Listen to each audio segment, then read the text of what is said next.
Thanks for doing this for FERNTV. Could you tell us, please, what made you inspired to become part of this film as an executive producer?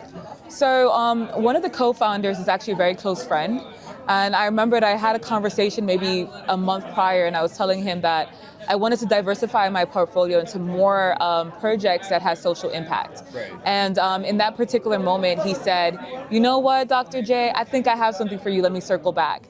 And then about a few weeks later, he told me about Take No Prisoners. And when I heard about the social impact of what they were doing, my heart just completely melted, and I knew it was time to do so.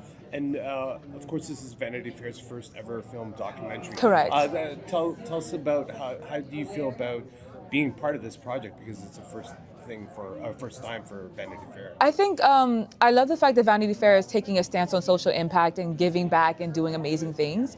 But I think most importantly, it's the impact of what this film can do for the world, right? We are in a world where a lot of people honestly are they don't even know about the hostages. They don't understand that, hey, you could go to Jamaica, you could go to any country in the world, and you could potentially be kidnapped and become a hostage. And this is a situation where you're gonna need your family, you're gonna need your friends, you're gonna need the everyday American citizen to galvanize behind you.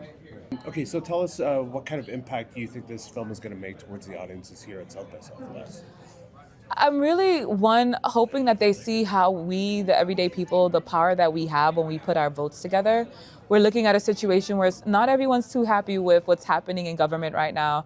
And I think sometimes people forget the power of actually galvanizing and getting together, and that your voices actually can A, be heard, and B, they have an impact. And so when we work with people like Roger Carstens, who was America's one of the best hostage negotiators representing America, and he's a part of this film project, the Atoms of the World, you're realizing that it takes a community. And you get to see something like a beautiful blended family from a Hispanic community background. And it's not who you typically think, right? You think about celebrities being negotiated for, but who thinks about the everyday blended family that might live right next door to you? The person that you see at the supermarket, and what happens when that person goes on vacation in a country like Colombia and ends up kidnapped and kidnapped into Venezuela and at a prison in Venezuela.